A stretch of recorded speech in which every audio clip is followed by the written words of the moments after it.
Muy buenas noches, estimados miembros del Cuerpo Médico del Instituto Nacional de Salud del Niño. Tengo el agrado de abrir esta noche, esta nueva jornada de nuestras charlas conversando con el experto que se está realizando quincenalmente en nuestras diversas especialidades que nos competen en el campo pediátrico. En esta oportunidad el tema es abdomen agudo en tiempo de COVID. Tenemos dos invitados, uno nacional y otro extranjero. Va a estar moderada la sesión por nuestro colega, el cirujano pediátrico ya conocido por todos, el doctor José Jaramillo Samaniego. Él va a dirigir la sesión. Antes de darle pase al doctor Jaramillo, solamente quiero comentarles que al final va a haber un sorteo de una beca para uno de los cursos. Tendrían a bien ustedes registrarse en la encuesta que se está enviando para que puedan tener acceso al sorteo. Y también se va a dar anuncios de los próximos cursos a cargo de la doctora Pamela Muñoz en la parte final. Muy bien, entonces, sin más preámbulo, le dejo al doctor José Jaramillo, quien va a dirigir la sesión. Doctor Jaramillo, buenas noches.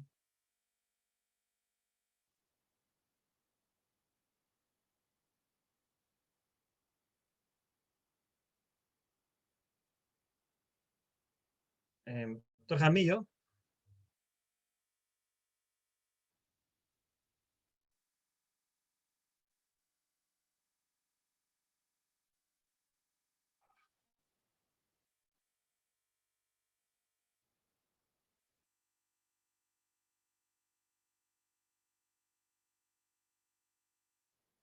Sé que tiene problemas de audio el doctor Jaramillo. Sí, habían desactivado los micrófonos. Sigue así.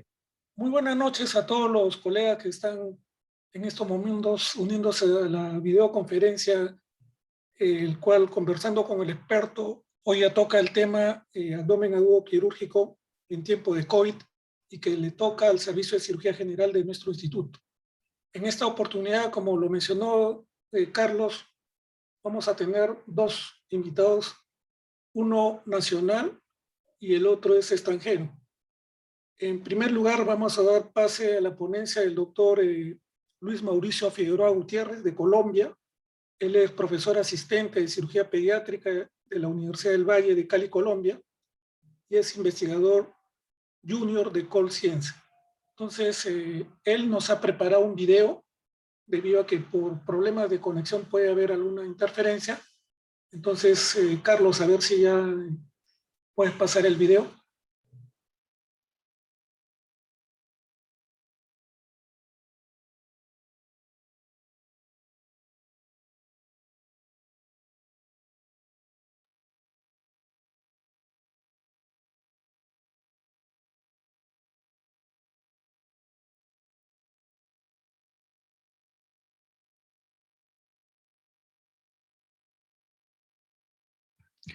Para el año 2020, en marzo, el doctor Daniele Micine en Italia expresaba que llegó un momento en que no eran más cirujanos, urólogos, ortopedistas, que eran solo médicos que súbitamente llegaron a ser parte de un grupo que enfrentaba un tsunami que los agobiaba. Y esto expresa lo crudo que fue el enfrentamiento con la pandemia en el inicio y que permanece durante todo este tiempo.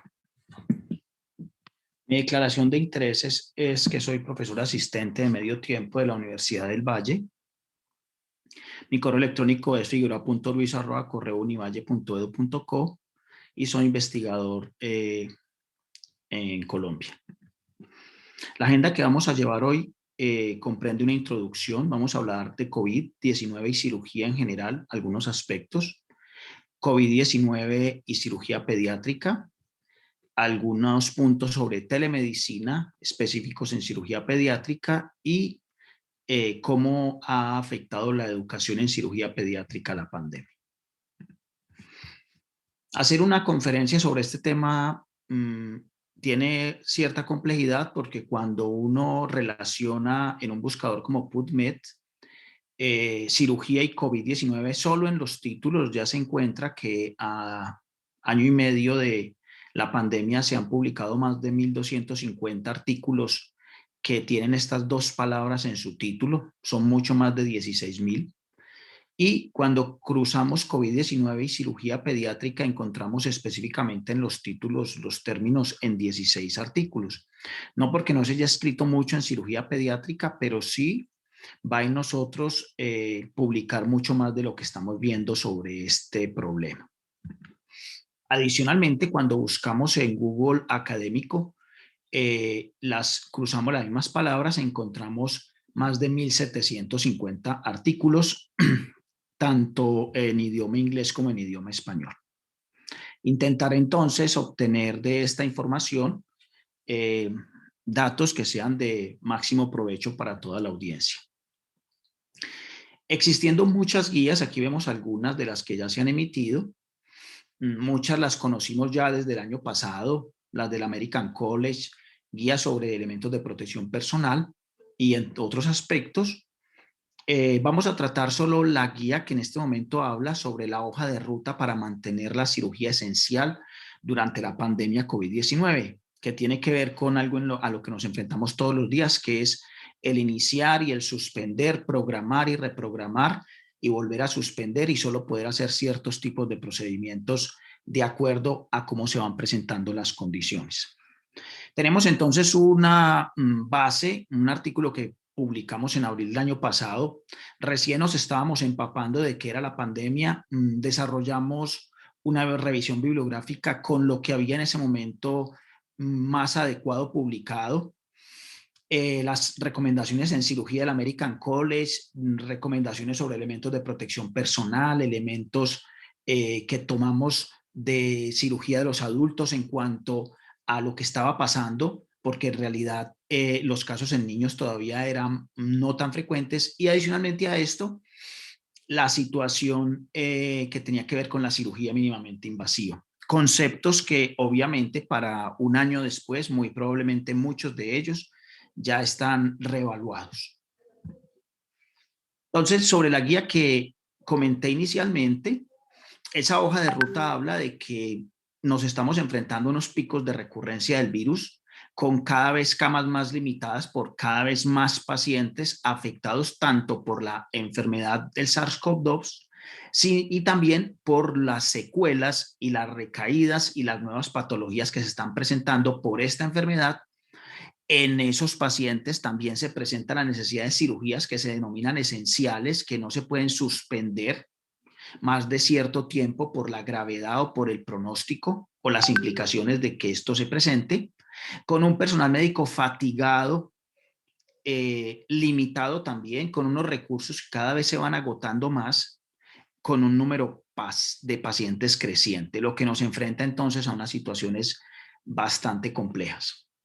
Entonces emiten unos principios y consideraciones para médicos, enfermeras y centros de atención. Lo primero que buscan es que haya una cooperación regional, la hemos visto en todos los países, intentando ampliar el número de camas de acuerdo a la disponibilidad de cada región, y que el pronóstico diario de la demanda de COVID de los pacientes enfermos pues es lo que define el inicio de un nuevo programa de cirugía, la cancelación, la reprogramación, porque debemos tratar de que todos los casos se manejen con la seguridad adecuada tanto para el paciente, pero también para el personal de salud que lo está enfrentando. Y eso va a depender también de la cadena de suministros, de los insumos, de los medicamentos, de qué disponibilidad haya en ese momento de elementos de protección personal que, como todos sabemos, se agotan, de cuál es la disponibilidad de ventiladores y de camas de unidad de cuidado intensivo. Un aspecto muy importante es la disponibilidad de las pruebas, porque la seguridad del paciente también depende de que determinemos si ese paciente está enfermo, estuvo enfermo, tener una buena información preoperatoria, si ese paciente es positivo y requiere una cirugía urgente o esencial, a qué tanto nos vamos a exponer y lo vamos a exponer a él al riesgo, y también la seguridad de nosotros como personal médico en un entorno seguro y cómo se tiene el protocolo de respuesta de la institución en caso de que el paciente sea COVID positivo y deba ir a una cirugía urgente o esencial, y cómo nos vamos a proteger nosotros. También entonces, en ese aspecto, ¿qué disponibilidad hay de elementos de protección personal? ¿Cuáles son los protocolos que se están aplicando para su uso y para la reutilización? Adicionalmente a eso, cuál es el score o el proceso de priorización y de programación de los casos. Esto tiene que ver con la política que tenga la institución o las instituciones y las normas de la región donde se está trabajando. Existen unos scores que son más para adultos. Este se desarrolló el MENS al mes de mayo más o menos del año pasado, donde involucrando puntajes en cuanto al procedimiento que se necesitaba hacer, la enfermedad que sufría el paciente y las condiciones del paciente, se podían sumar unos puntos entre 21 y 105, los cuales permitían clasificar al paciente en una cirugía completamente urgente o esencial y en los que había que reprogramar definitivamente. Pero, como les digo, estos scores son más definidos para adultos. También hay ciertas especialidades con mayor prioridad, como lo sabemos, los pacientes oncológicos, los pacientes cardiópatas, los pacientes para trasplante de órganos, y cómo las instituciones extendieron los horarios a trabajar más temprano o hasta las noches, prolongando los horarios.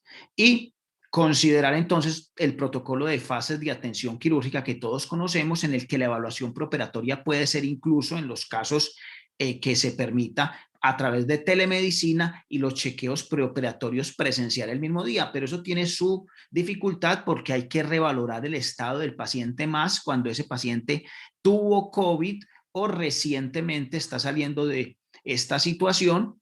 Y además lo que tiene que ver con los consentimientos informados, la educación que hay que dar preoperatoria al paciente y las indicaciones preoperatorias que muchas veces damos de manera presencial y que se hacen un poco más difícil de manera virtual.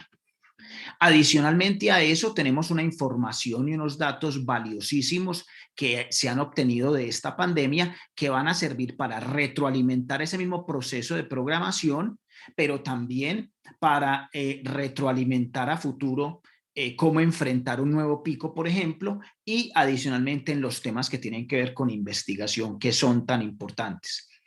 Además de eso, que siempre se cumplan normas de seguridad y la mitigación de los riesgos, lo que todos manejamos de cubrimiento facial, los tapabocas, el distanciamiento, la desinfección de las manos y las políticas de control de temperatura que cada institución o cada región las define si se requiere.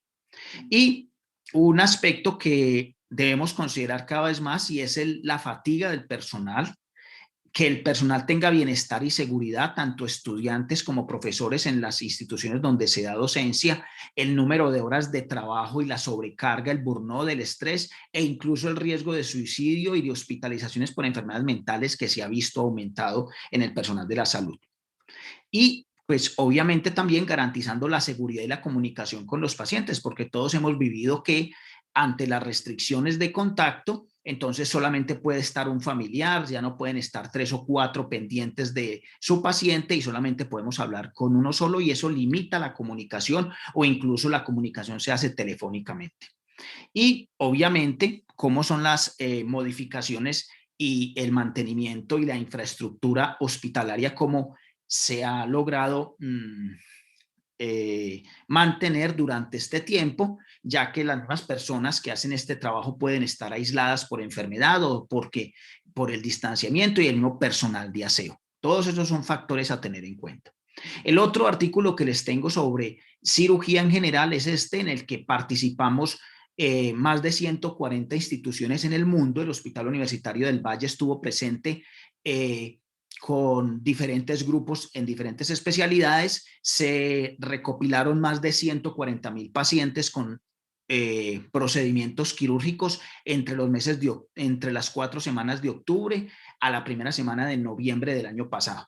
De esto salió mucha información, solamente les traigo estas conclusiones que definen el tiempo de la cirugía en el paciente que tiene infección. Entonces, se logró concluir que en los pacientes que tenían diagnóstico preoperatorio, la mortalidad se incrementaba cuando tenían una cirugía de 0 a 2 semanas, al diagnóstico de COVID de 3 a 4 semanas, de 5 a 6 semanas, entre 4.1, 3.9 y 3.6% respectivamente. Que cuando la cirugía se hacía después de 7 semanas, ya el paciente se había mejorado, tenía un riesgo similar a la población en general, pero que cuando se hacía después de 7 semanas en un paciente que seguía teniendo síntomas, ¿sí? Que los síntomas se habían acabado de resolver o que el paciente había estado asintomático, las diferencias de mortalidad eran de el 6, el 2.4 y el 1.3% respectivamente. Esta es una estadística para complementar los efectos de la pandemia en cualquier institución de salud, en este caso el Hospital Universitario del Valle. A todos nos vimos enfrentados a esto, en la disminución de todas las actividades quirúrgicas. Como ustedes pueden ver, entre enero, febrero y marzo eran más de 1.500, ¿sí? Pero a los meses de mayor afectación y confinamiento, pues esto bajó hasta la tercera parte o hasta un poco más de 2/3 partes. Esto en general afectó el funcionamiento de todas las instituciones de salud. El hospital es una institución de más de 24.000 procedimientos electivos y bajó a un 25% menos, sumando también lo de urgencias, que lo vemos acá, en el que se disminuyó incluso en meses hasta la mitad. Con respecto a cirugía pediátrica, que es el segundo punto que les quiero tratar, para el mes de abril, los editores del Journal de Cirugía Pediátrica hablaban con respecto a las primeras cosas que encontraban, que había unos grupos vulnerables, pacientes con enfermedad pulmonar crónica con prematurez, fibrosis quística, asma, pacientes inmunocomprometidos post-trasplante, en tratamiento de quimioterapia, esteroides, pacientes con asplenia, cardiopatía, enfermedad renal crónica. También en este editorial se hablaba sobre las medidas de aislamiento, sobre cómo las salas de urgencia estaban vacías porque los pacientes solamente iban a lo estrictamente necesario, y había estudios ya encontrando que muchas apendicitis estaban diagnosticando tardíamente por ese miedo de las personas a ir a las centrales de urgencias, y empezaban a plantear consecuencias a corto y a largo plazo en cuanto al manejo de las enfermedades que requerían control, las enfermedades que había que operar prontamente y obviamente los efectos en el entrenamiento tanto en el pregrado como en el posgrado.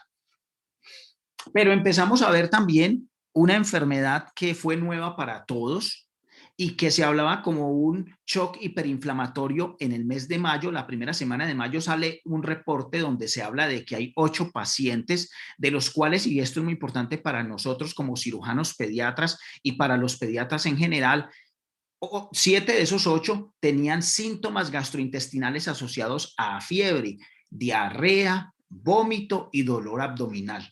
Y esto nos fue enfrentando a una condición nueva, la cual en muchos casos nos llevó a tener duda o incluso a intervenir pacientes en situaciones no completamente definitivas como de abdomen quirúrgico. Esta situación entonces se llamó posteriormente el síndrome multisistémico inflamatorio, el MIS, el cual tiene unos criterios en los que el paciente viene con fiebre que no es explicada por otra condición, con manifestaciones de una enfermedad parecida al Kawasaki, aunque ya la están reclasificando en este momento, o con manifestaciones gastrointestinales como diarrea, vómito y dolor abdominal. En eso, pues al principio tuvimos discusiones con infectología porque las normas y las guías internacionales hablaban de que todos los pacientes deberían de tener unas pruebas de PCR, una prueba de antígeno, y en nuestro medio al principio la prueba no fue completamente disponible todo el tiempo. Ahora sí está más cercana, pero en ese momento habían unas discusiones muy fuertes con los infectólogos en ese sentido. Ya ahora es corriente que el paciente se aísle, se le tome su prueba y se continúen sus estudios, porque una de sus posibilidades diagnósticas más importantes cuando estuvo en contacto con una persona con COVID o estaba saliendo del COVID o es altamente sospechoso, esto es lo primero que tenemos que pensar antes de intervenir al paciente, y esto nos lleva a lo que vamos a ver más adelante, a la necesidad de mayor solicitud de pruebas de laboratorio y imagenológicas y menos confianza en la clínica, como siempre lo habíamos hecho antes. ¿En qué consiste ese síndrome que es descrito solamente para pacientes de menos de 20 años? Es un reto para los cirujanos pediatras y para los pacientes, para los médicos de urgencias, porque tiene síntomas gastrointestinales que pueden ser hasta el 87% de frecuencia, con simulación de abdomen agudo en el 30%. Y es muy importante considerar si el paciente sí tiene un abdomen quirúrgico, porque si además tiene COVID y tiene un mix, las implicaciones en el posoperatorio y la mortalidad, como ya vimos, se incrementa y las dificultades en el manejo posoperatorio en cuidado intensivo van a ser bastante complejas. Y esto se explica en parte, no en todo, por una vasculitis intestinal severa que se está interrogando, que es la que genera esas manifestaciones gastrointestinales y que tienen que ver con los receptores de angiotensina 2 que también están en el intestino y a los cuales accede el virus, ya sea porque el virus llegue por vía oral o por vía sistémica. Y a la derecha tenemos una radiografía de un paciente con un MIS que fácilmente puede generarnos confusión con otro tipo de situaciones. En este otro artículo, entonces, habla de que el dolor abdominal en este momento es un dilema diagnóstico para todos porque hay mayor incertidumbre que antes. El paciente siempre hay que hacerle diagnóstico diferencial con síndrome respiratorio agudo severo y con MISC, que en este artículo presentan como que se asocia dolor abdominal en un 50%. Y tratan dos pacientes, uno con abdomen agudo sin apendicitis y COVID y otro con apendicitis y COVID, y ambos situaciones son indistinguibles. Por lo que entonces recomiendan que ante los hallazgos ecográficos no concluyentes se requieran mayor número de ecografías, las cuales, como vamos a ver ahora más adelante, se presentan con ileitis terminal y líquido libre en la fosa ilíaca derecha, lo que requiere una evaluación clínica repetida y juiciosa por el grupo interdisciplinario que estaban manejando al paciente, y se debe tener un bajo umbral para la toma de imágenes. En este otro artículo, a la derecha vemos las adenopatías en la ecografía. 8 pacientes con fiebre, dolor abdominal, diarrea y vómito, 7 de los 8 con proteína C reactiva elevada, 7 de 8 con ecografía de abdomen con ileitis y adenitis, a 4 de 8 por su persistencia de síntomas y su gravedad se les tomó TAC. 2 de 8 fueron programados para la paroscopia y apendicectomía. 2 de 8 tenían PCR para COVID negativa, y hablan entonces de la importancia de las imágenes y de tomar siempre la prueba PCR antes de la intervención, siempre que sea posible, pero eso es ya lo indicado. Y remitir a centros de tercer nivel de mayor complejidad por el deterioro progresivo de rápida evolución cuando el paciente tiene el abdomen agudo quirúrgico definitivo que es necesario intervenir y el MIS, o simplemente por el MIS. En este último, pues se pide que no consideremos no ser muy agresivos en los niños en este momento, con los niños en este momento en la pandemia, porque nos podemos equivocar y ya personalmente nos ha pasado. Expone 4 pacientes, 3 con dolor abdominal de 4 en fosa ilíaca derecha, 2 de 4 en choque séptico, con fiebre, vómito, 1 de ellos con diarrea y 1 de ellos con síntomas respiratorios leves, con un abdomen defendido y con rebote, con una proteína C elevada, una procalcitonina positiva, con leucocitos normales, una PCR negativa para COVID y hasta IgG y IgM positivas. En los cuales la ecografía no es concluyente. Se le toma un TAC, tienen líquido libre, sin aire libre, con adenitis e ileocolitis, y el manejo se hacen todos conservadoramente, aunque basados en la clínica la cirugía hubiera estado indicada. Lo que se explica por una inflamación intestinal aguda y una vasculitis con isquemia que afortunadamente lleva a menos necrosis intestinal que en los adultos, en los cuales sí se ha visto mucho más frecuente la necesidad de laparotomía para resecar segmentos intestinales por esa isquemia generada por la vasculitis. Aquí vemos rápidamente algunos de los cambios señalados con las flechas en algunos textos de la inflamación del ciego, del colon, la presencia de adenopatías, la presencia de líquido y inflamación vesicular, la presencia de líquido libre y incluso en estudios contrastados el retardo en la excreción de medio de contraste por los riñones por el freno que genera esta inflamación y este compromiso sistémico en la función renal. Este es un paciente nuestro de 12 años con una psoriasis de base, un tratamiento con un medicamento para esta y antecedente de semanas antes de una prueba positiva para SARS-CoV-2 con ascitis, falla renal y un MIS que requirió una catéter de diálisis, de drenaje de la ascitis y después un catéter de diálisis, hemodiálisis por el compromiso general. Como pueden ver, derrame pleural bilateral, distensión de asas, líquido libre, inflamación de la pared del intestino. Esto obviamente nos puede hacer equivocar y considerar un paciente quirúrgico que no lo era. Adicionalmente a esto tenemos esta publicación ya que salió esta semana sobre invaginación e infección por coronavirus. Es frecuente ya, se ha visto en diferentes países, ya hay múltiples publicaciones al respecto, unos 10, 15 pacientes en la literatura que habla de la asociación como pudiera ser con otras infecciones virales por la inflamación intestinal, las adenopatías presentes en el mesenterio como cabeza de invaginación y cómo hay que tener en cuenta entonces que en el paciente con invaginación hay que ser muy agudos en pensar que tenga una infección por COVID también. Y en este caso, un niño de 5 meses se le realizó una laparotomía porque tenía un abdomen agudo con diagnóstico ecográfico de invaginación, se hizo una resección intestinal y una ileostomía y una fístula mucosa.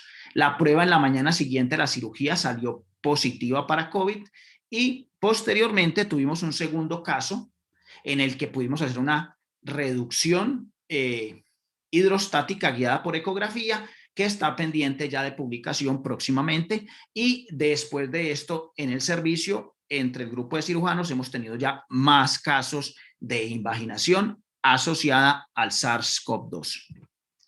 Con respecto a la educación, muy rápidamente, entonces hablamos que siempre la telemedicina, desde hace muchos años, ha sido un baluarte que de pronto en nuestros países no ha sido bien aprovechado. En Colombia, la telemedicina formalmente data de 1995 al año 2000 y posteriormente se vio fortalecida en diferentes instituciones universitarias, pero en esta revisión que hicimos el año pasado a propósito de la pandemia, encontrábamos que hasta ahora se estaba presentando un nuevo despertar en el desarrollo de la telemedicina en Colombia. Los artículos reportan que la telemedicina es valiosísima, que ha existido desde antes y ahora más después de la pandemia, que se ha incrementado en las últimas décadas, que permite el acceso a especialidades de difícil acceso desde lugares distantes, que muchos médicos ya están viendo la medicina como ese recurso invaluable y que se ha expandido tanto que ya es muy útil tanto en situaciones preoperatorias como en los controles posoperatorios. Este es un estudio de Alemania donde se le preguntó a varios departamentos de cirugía pediátrica quiénes usaban telemedicina. De estos 89 departamentos contestaron 65 y de esos 65 solo 29 ofrecían telemedicina. Se les preguntaron sobre las ventajas y las desventajas. Obviamente hablaban sobre el poco contacto con el médico, las dificultades que se tuvieran en cuanto al lenguaje, la necesidad de tecnología, porque en este estudio les es obligatorio la videoconsulta, no por teléfono solamente, pero que veían ventajas como que disminución de los costos, la no pérdida de las horas de trabajo por parte del cuidador, no la pérdida del colegio del niño y estas cosas. Entonces se ha visto en diferentes especialidades las bondades de la telemedicina.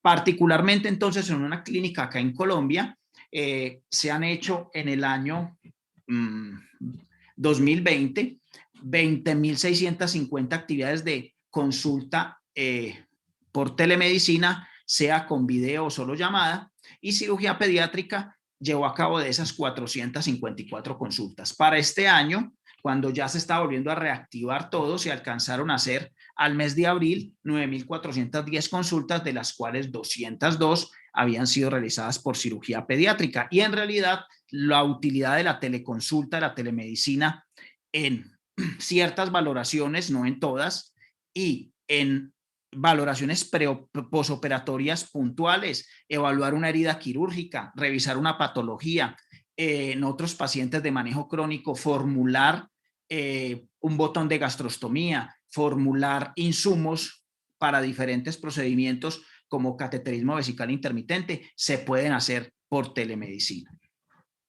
Sobre el último punto que tiene que ver con educación, entonces tenemos este paper que publicamos el año pasado sobre cómo hicimos una serie de modificaciones con todos los colegas del servicio donde trabajo en la ciudad de Cali con la Universidad del Valle para enfrentar el reto de poder seguirle dando docencia a estudiantes, internos, residentes, residentes de cirugía, residentes de pediatría, residentes de cirugía pediátrica. Y pues los invito a que lo conozcan. Este es otro proyecto que tenemos pendiente en este momento, está siendo sometido sobre estrategias de educación para pregrado basados en la telemedicina, en el telementoring para enseñar procedimientos a través de educación virtual sin estar en contacto con el paciente, que surgió de la pandemia COVID-19.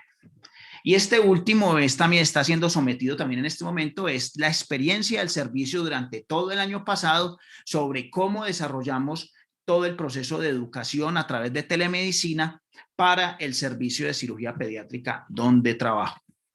Por último, entonces, la doctora Murray nos deja esta frase durante la epidemia de ébola del 2014, en la que nos pide que tengamos mucho conocimiento de lo que ocurre, porque si no estamos preparados para luchar contra el miedo y la ignorancia de manera tan activa y reflexiva, del modo en que luchamos contra cualquier otro virus, es posible que el miedo pueda causar un daño terrible a la gente vulnerable, incluso en lugares que nunca ven un solo caso de infección durante un brote.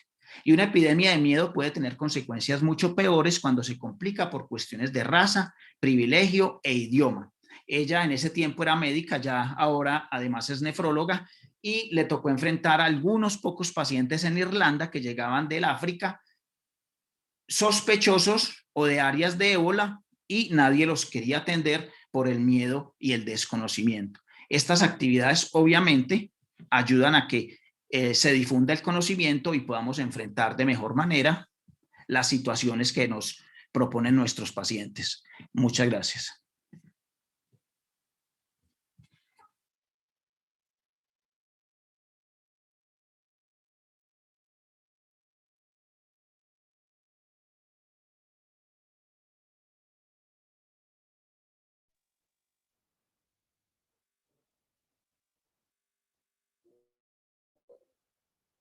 Doctor Jaramillo, ¿puede usted continuar con la moderación?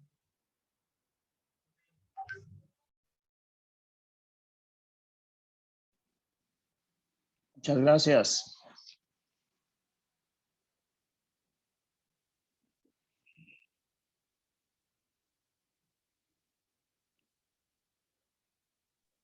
Doctor Jaramillo, su audio, prenda su audio, por favor.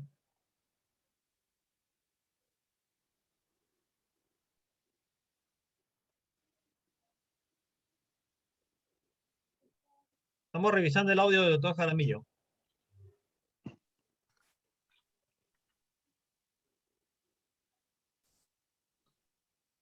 Doctor Luis Figueroa, unas palabras de bienvenida para acá, para Lima, Perú. Muy buenas noches para todos. Es un honor en verdad estar con ustedes. Agradezco al doctor Jaramillo la invitación y al Instituto Nacional de Salud del Niño de Lima. Realmente quería introducir la conferencia diciendo que hablar de que alguien es experto en un tema pues es de gran responsabilidad, y si hablamos de COVID sí que más, por ser una situación nueva en la que todos los días sale información y estamos aprendiendo y desaprendiendo rápidamente. Todos lo vivimos, que el tratamiento antes era con unos medicamentos, ahora es con otros. Entonces, en verdad, no somos expertos, creo que en esta enfermedad, pero sí intentamos con esta conferencia ilustrar en algunos aspectos de lo que como cirujanos pediatras y como médicos que atendemos los niños en general nos vemos enfrentados. Nuevamente, muchas gracias por la invitación y estamos acá pendientes para la sesión de preguntas. Muy buena noche.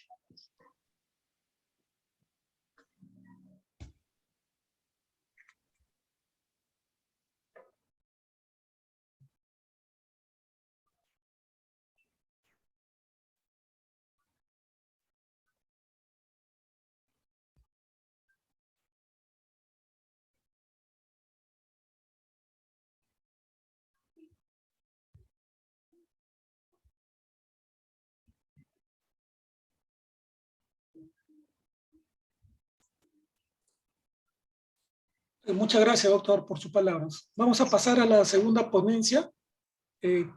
Ahora le invitamos al doctor cirujano pediatra de nuestro instituto, Raúl Quispe Camones. Él es cirujano pediatra del área COVID de nuestro instituto y además es profesor de la Facultad de Medicina de la Universidad Nacional Mayor de San Marcos.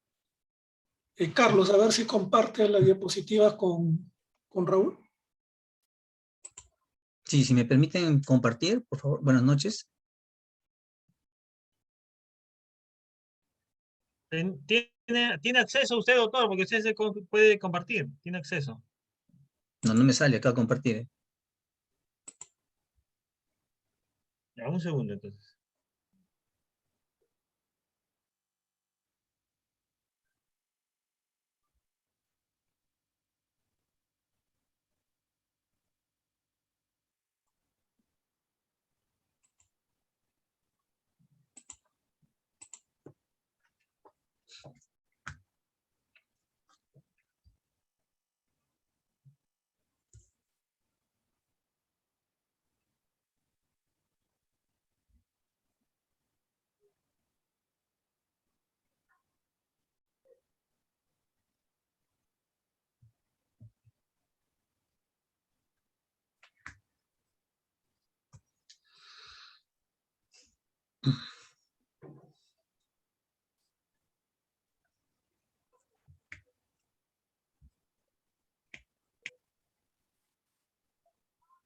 No, yo voy a pasar.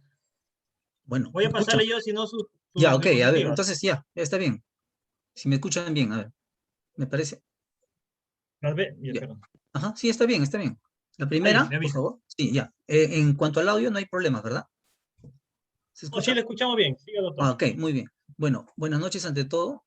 Primero agradecer al Cuerpo Médico del Instituto Nacional de Salud del Niño de Breña por la invitación y hago mías palabras del doctor Figueroa, ¿no? Esto de conversar entre expertos creo que es un tema, digamos, un título un poquito bastante alto la verdad, para catalogarnos como expertos, pero uno de los objetivos de mi parte es poder compartir experiencia acá en la institución en cuanto al manejo del abdomen agudo en tiempos de COVID. ¿Puede pasar a la siguiente, por favor? Entre enero y febrero del año 2020, ya escuchábamos hablar del famoso virus de Wuhan. Ya era popular durante las noticias, los noticieros de acá a nivel nacional. Motivo por el cual el presidente de la República, a través de su ministro de Salud de ese entonces, crean pues una especie de medida de contingencia a nivel de 5 hospitales de acá de la capital para poder atender probables casos de pacientes infectados con el virus. Pacientes que tenían sintomatología respiratoria, cuadro febril y el antecedente, para ese entonces era el provenir de un país que tenía pues altas tasas de infección por el virus. Hasta que el 6 de marzo, en una conferencia de prensa, el presidente de ese entonces oficializa el primer caso positivo acá en el Perú de COVID-19. Y 10 días después, pues mediante 2 decretos supremos, dicta las primeras emergencias sanitarias de ese entonces que hasta ahora persisten, ¿no? Generando todo eso en la población, lo que se ha llamado una especie de reacción colectiva, ¿no? Producto del miedo. Pasadas las 24 horas veíamos en los centros comerciales, pues, abarrotado de gente para tratar de abastecerse de alimentos, de productos de primera necesidad, algunos otros insumos. Se generó a nivel de la población todo un caos. la humanidad a nivel de en toda la historia pues ha sufrido muchas pandemias, inclusive se han visto pues en estas últimas, la gripe española, una de las que llamó mucho la atención, pero básicamente esto, lo que creo yo, nos deja lecciones para aprender y no volver a cometer los mismos errores. ¿Y gracias a qué? Gracias al conocimiento, ¿no? Al conocimiento, a la investigación, que conforme pasan los años, eso hace que este miedo, este temor a algo que no conocemos, pues con el tiempo uno pueda ir superando poco a poco. Es en ese contexto, ¿me pueden, la siguiente por favor? La siguiente diapositiva por favor. Sí, ahí va. Es en ese contexto histórico, pues, en el que se presentan situaciones que hay que afrontar, ¿no? En la institución. Solo un clic, por favor. Ajá, situaciones que hay que afrontar, ¿no? Y he escuchado la ponencia del doctor Figueroa y hay muchas cosas en común, seguramente, que se han dado a nivel de países vecinos y también a nivel de países europeos, ¿no? Se presentan situaciones a enfrentar, ¿no? Acá en la institución, pues, teníamos una demanda que persistía y a la vez con pasados los meses pues iban decreciendo las atenciones, ¿no? Llegó un momento en que los servicios de emergencia, todo era, no había muchas atenciones. ¿Por qué? Porque de una u otra manera se generó una especie de confinamiento de la población por el temor, por el miedo. Paralelamente a eso también teníamos pacientes que ya tenían exámenes completos para ser programados para diferentes cirugías electivas. Producto de este acontecimiento, pues se vio la necesidad de suspender e intentar reprogramar esas cirugías electivas. A eso se suma, pues, a comenzarse, digamos, a disminuir los recursos humanos en la institución, ¿no? El Ministerio de Trabajo, a través de muchas disposiciones, ordena inclusive la suspensión perfecta, comienza a disponer que personas que están laborando con determinado factor de riesgo, morbilidad asociadas, pasen a realizar labores en su domicilio, como manera de protección. Se comienzan a incrementar el uso de exámenes auxiliares complementarios que antes no se empleaban, ¿no? Un cuadro de abdomen agudo, para determinarlo, en el caso de un cuadro apendicular, por ejemplo, era básicamente el diagnóstico clínico y complementar con exámenes de laboratorio mínimos necesarios para poder ser intervenido. Pero ya se realizan uso de exámenes complementarios como son principalmente la ecografía, ¿no? En muchos de los casos, la gran mayoría, se comienza a emplear el uso de exámenes de imágenes como ayuda diagnóstica, que antes no se empleaban. Así como también se comienza a realizar manejo conjunto con otras especialidades, ¿no? Infectología, neumología, epidemiología, en el que se entran en contradicciones en cuanto a interpretación de pruebas, en cuanto al destino del paciente postoperatorio, en cuanto al destino, con el tipo de manejo preoperatorio del paciente quirúrgico, lo cual lleva a un retraso en el tratamiento, llevó a eso, entonces, y a las posibles complicaciones que esto conllevaba. Paralelamente a eso, pues, aparecen también nuestros nuevos diagnósticos diferenciales a tomar en cuenta, porque ya comienzan a aparecer estudios del efecto del virus COVID-2 en el tracto gastrointestinal en niños. El abdomen agudo quirúrgico, en este caso, un abdomen agudo de un niño con COVID positivo, se vuelve un problema en cuanto a su diagnóstico. Y a nivel nacional, en todas las áreas, pues, con la finalidad de controlar la pandemia, se dictan medidas restrictivas, ¿no? En el campo de la salud, en la parte quirúrgica, básicamente se restringen las intervenciones quirúrgicas y solo se limitan a atender los casos de emergencia. En el caso de sala de operaciones, es donde uno de los grandes problemas y en experiencias que creo que se han dado a nivel nacional es el famoso EPP, el equipo de protección personal, pero el completo. Ese que consta de chaqueta, pantalón, botas, encima un mameluco, otra chaqueta más, una mascarilla, otro gorro, y al final un casco, que básicamente lo que hacían era dificultar la cirugía, pero era una necesidad. Entonces, entre todas esas condiciones, al inicio, se tuvo que realizar las cirugías, generando problemas de comunicación, inclusive dentro de sala de operaciones, porque uno no podía llegar a tener una buena comunicación con su ayudante, o en este caso si estaba asistiendo con el cirujano principal, y con el personal que ayuda con la instrumentación. Era todo un reto para adaptarse a esa circunstancia nueva, ¿no? El ambiente de sala de operaciones también, así como el flujo de traslado de pacientes positivos o sospechosos, a falta de un protocolo o de un mecanismo, un sistema bastante organizado, hizo que genere problemas en todo esto de la activación del protocolo quirúrgico. ¿Puede dar la siguiente, por favor?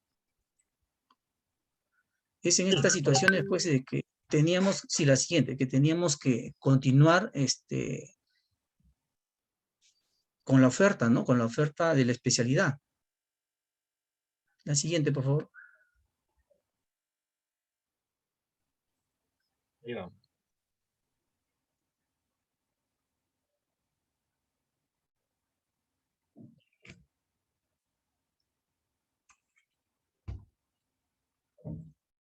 Es entonces que la anterior, que había que manejar el cuadro de abdomen agudo en servicios de emergencia. Sabemos que una de las principales causas en niños de mayores de 2 años de abdomen agudo que requiere manejo quirúrgico es la apendicitis. Es por ese motivo que he hecho acá una especie de estadística, pero a la vez también demostrar de qué manera ha influido esta pandemia en cuanto al número de cirugías realizadas. Tenemos en total 777 casos entre marzo del 2020 hasta marzo y primeras semanas de abril de este año, en el cual básicamente este número representa aproximadamente el 60% de la época que se daba en prepandemia en estas temporadas, en estos meses, lo cual coincide en parte con lo ocurrido a nivel internacional, ¿no? Italia fue un país, por ejemplo, bastante golpeado, y este año, el 2021, ha sacado un estudio donde básicamente trata de determinar el impacto del COVID-19 en el departamento de emergencia, en la atención de un hospital pediátrico. Y básicamente en las conclusiones indica que su porcentaje bajó hasta el 20-25% de atenciones en total. Acá bajó aproximadamente en un 60% en un inicio. Estos datos son desde el 16 de marzo, que se dicta pues las medidas de emergencia sanitaria, y vemos que hay un pequeño ascenso, pero en relación a los años anteriores, pues es un porcentaje, un número bajo de pacientes operados por apendicitis aguda, COVID negativos, es decir, no prueba reactiva negativa. Y entre julio y agosto, pues vemos una baja ya mucho mayor. Esto se explica porque tuvimos un problema entre la quincena de julio, la pérdida de una trabajadora de salud del servicio, motivo por el cual pues entre la quincena de julio y fines de agosto se cierra el servicio como medida preventiva, ¿no? Los 14 días de cuarentena. Y los primeros días de agosto pues se inicia nuevamente con las actividades, para ir ascendiendo entre septiembre, octubre y diciembre. Pero creo que pasado este tiempo ya uno va ganando conocimiento, ya está en comunicación, la parte de internet, web, se pone, digamos, de moda, y está en comunicaciones con colegas de otros países, compartiendo experiencias, ya salen guías nuevas, protocolos de manejo, etcétera, y ya uno va cambiando su manera de actuar, ¿no? A nivel institucional. Por eso es que a partir de enero, febrero, marzo, diría yo, ya hay cambios en cuanto a atención, como veremos más adelante en los pacientes que sí son COVID positivos. El Ministerio de Salud presentaba, si bien es cierto, diariamente, lo hacía de manera semanal en forma global, los casos, los distritos, perdón, con mayor prevalencia de casos de COVID positivos. Entonces, este era lo que llamaban el famoso mapa de calor. San Juan de Lurigancho encabezaba, pues, este mapa, y estuvo por meses encabezando como distrito con mayor casos de COVID positivos. Y nosotros, nuestros niños, el 60% básicamente para durante esta primera y segunda ola, lo comprenden pues el distrito de San Juan del Lurigancho, Puente Piedra, San Martín, Chorrillos y Los Olivos, que abarcan básicamente el 60% del lugar de procedencia de nuestros niños atendidos en emergencia. Y el grupo etario no se diferencia para nada, están entre los 6 y 15 años en su mayor proporción, más de 600 pacientes, perdón. Y teníamos esos niños que venían de procedencia de esos distritos, ¿no? Catalogados como distritos con alta incidencia de casos positivos. La siguiente, por favor. ¿Cómo ha repercutido también en el abordaje quirúrgico realizado en el servicio de emergencia? Entre los meses de mayo hasta los primeros días de septiembre, básicamente no se realizó ningún tipo de cirugía laparoscópica, porque salían restricciones en cuanto al uso del equipo laparoscópico, el uso controversial de filtros, no hay filtros y filtros, se cerró la posibilidad de realizar cirugías con abordaje laparoscópico, predominando básicamente el abordaje convencional, como ves como se observa en este gráfico, ¿no? Estos son los casos en años anteriores, el 2018, 2019, que corroboran más o menos ese descenso en cuanto al número de pacientes atendidos, así como también en la presencia de 12 pacientes que se le realizó apendicectomía en blanco, teniendo pues el examen clínico positivo, bueno, un examen ecográfico no concluyente, una leucocitosis positiva, un PCR morado positivo y una prueba rápida negativa. Fueron dados de alta en las 24 horas y son los 12 pacientes en los cuales, bueno, no fue un cuadro quirúrgico apendicular. La siguiente, por favor. Creo es la diapositiva que un poco más, un poco voy a tratar de detenerme porque básicamente ya son de los pacientes COVID que han sido apendicectomizados por cuadro de apendicitis y apendicitis. Son 93 pacientes en total. 66 pacientes resultaron con prueba IgG positiva, 15 pacientes con la prueba IgM-IgG positiva y 12 pacientes con prueba negativa, pero con el antecedente de contacto. Todos estos pacientes fueron intervenidos y su destino postoperatorio fue una unidad de contingencia COVID, ¿no? Que es un área que abarca pacientes tanto quirúrgicos y también que requieren manejo médico. Tuvimos 7 pacientes con prueba inicialmente negativa y posteriormente prueba molecular positiva. Esto es lo que quiero recalcar en este pequeño cuadro, que es un cuadro simple, que básicamente es una interpretación del resultado de pruebas, pero creo que ya para ahora debe determinar el comportamiento, la actitud ante un paciente en su preoperatorio y también en su postoperatorio. 7 pacientes con prueba inicial negativa y posteriormente PCR positiva. Posteriormente vamos a hablar en unos 4 escenarios que he propuesto para poder discernir y aclarar bien lo de este cuadro. El siguiente, por favor. ¿Tuvimos complicaciones en los pacientes post-apendicectomizados? Sí. ¿Con prueba COVID positiva? Sí. Pero son complicaciones que están reportadas pues como complicaciones habituales y frecuentes, según bastantes trabajos de investigación, ¿no? Abscesos residuales, obstrucciones intestinales. Pero lo llamativo fue de que las convencionales, las obstrucciones intestinales y los abscesos residuales se dieron en pacientes que tuvieron, como se mencionó, un retraso en la realización de la cirugía. Es decir, a los inicios, cuando tuvimos todos los problemas, esto de las pruebas y las controversias contra las otras especialidades, se hacía de que el tiempo se dilate mucho y el paciente ingrese en un tiempo, por así decirlo, no el adecuado, y ya venía con un tiempo de evolución, un tipo de evolución bastante larga el paciente. La siguiente, por favor.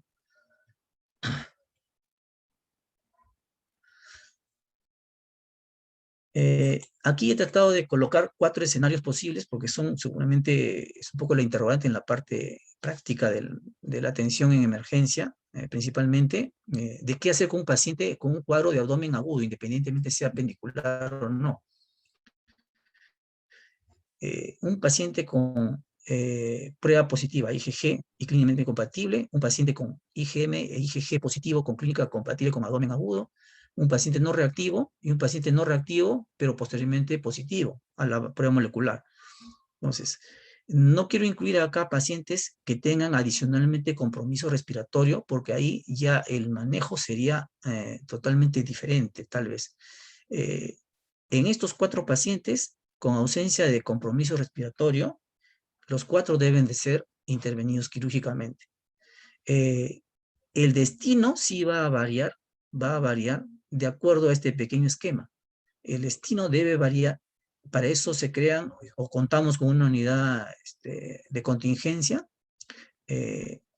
Al inicio, todos los pacientes IgG positivos, IgM e IgG, y los que tenían cuadro de sospecha iban todos a un ambiente especial de contingencia COVID, y en la parte operatoria en sí se activaba lo que denominaban el protocolo COVID. Actualmente eso ha cambiado. Actualmente ya un paciente con IgG es manejado sin activar un protocolo COVID. Los pacientes que están no reactivos a la prueba y clínicamente con un cuadro de tampoco se les activa el protocolo COVID, quedando solamente activados los que salen positivos a la prueba IgM. Pero eso es controversial porque, como mencioné, hemos tenido pacientes que en un primer momento han salido negativos a la prueba y posteriormente, por un tipo de evolución no adecuada, se les ha tomado la prueba molecular y han salido positivos a la prueba molecular. Entonces, todo eso tiene una interpretación, ¿no? Acá hay un cuadrito donde he puesto acá unos círculos en rojo, en verde y en azul. Estos círculos en rojo, todos deben ir a una unidad especial de contingencia COVID. ¿Por qué? Porque básicamente, según el resultado de la prueba de IgM o IgG, me dicen que tiene infección activa. IgM, IgG, tiene infección activa. Pero solo los que tienen prueba positiva para IgG, esos pacientes no necesariamente deben ir a una unidad de contingencia COVID, es una unidad de aislamiento especial, si están con ausencia de cuadro respiratorio. Por eso es importante actualmente volver a lo que era la anamnesis, un examen clínico bastante riguroso, y enfocarnos en los signos y síntomas, motivos de consulta, así como aquellos para sospecha de infección COVID. Todo paciente debe contar con una radiografía de tórax al ingreso, e inclusive debe ser evaluado y revaluado por otro colega de otras especialidades para complementar la evaluación según la necesidad del cuadro asociado al abdomen agudo. La radiografía de tórax, hay mucha controversia para usarla como diagnóstico para un COVID. No necesariamente, básicamente lo que puede complementar es, ante un cuadro de abdomen agudo, complementar una radiografía de tórax, una tomografía, perdón, para evaluar la gravedad con probable compromiso de cuadro pulmonar en un paciente también COVID asociado. Y un paciente con patología quirúrgica debería de ser intervenido de manera inmediata, ¿no? Salvo, como dice el doctor, si hay un cuadro predominantemente respiratorio, que es el que predomina, obviamente se difiere la cirugía, porque obviamente el pronóstico, sí, está demostrado, es malo. Pero en ausencia de cuadro respiratorio, el paciente con abdomen agudo quirúrgico, independientemente del resultado de la prueba, debe ser intervenido, ¿no?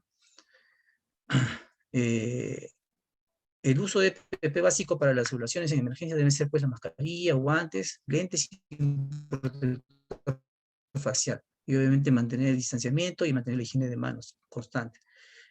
Utilizar de manera correcta y racional los EPPs. En los inicios, pues, evaluar un paciente IgG positivo, se ingresaba con todo el protocolo, es decir, con el uso de todo, el chaqueta pantalón, el mameluco, casco y todo eso para un paciente IgG positivo. Eso ha cambiado ahora ya, y eso está demostrado que un paciente con IgG positivo se le puede complementar una prueba con PCR, pues, simplemente para verificar ya la fase final de la pandemia de la curación, o el estado ya terminal de la fase final de la infección.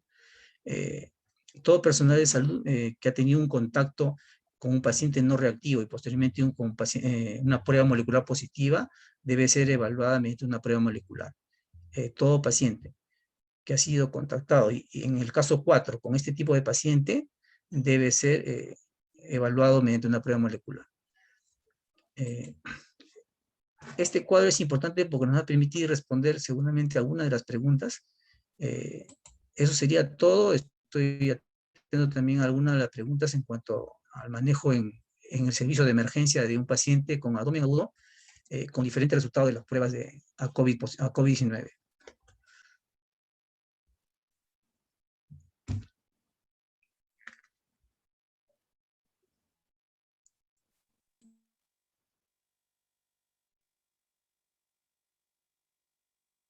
Gracias, doctor. Doctor Jaramillo se continúa como la moderación.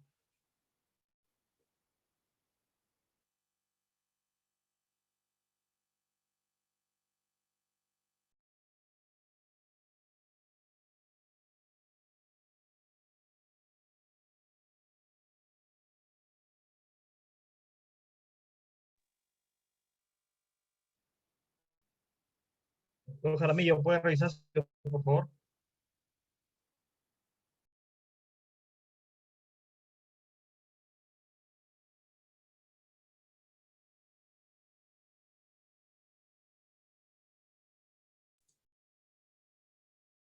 Muchas gracias, Raúl.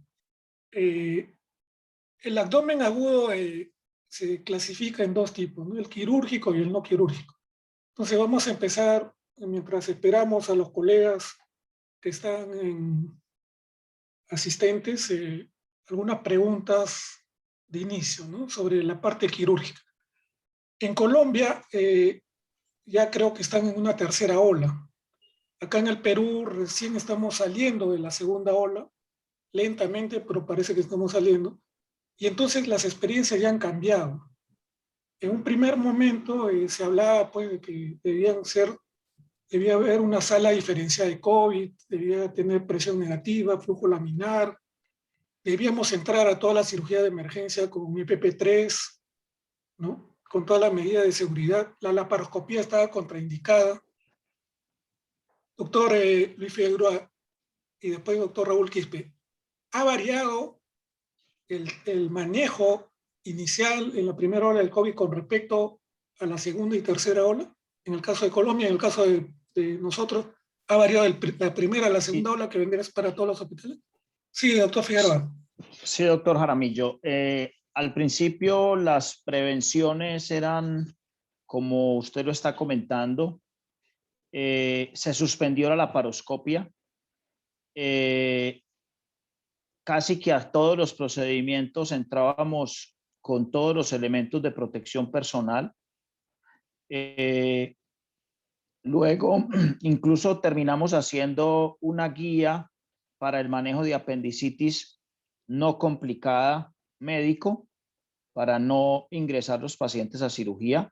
Nunca tuvimos que utilizarla hasta ahora, previendo de que era mejor incluso no exponernos a operar los pacientes.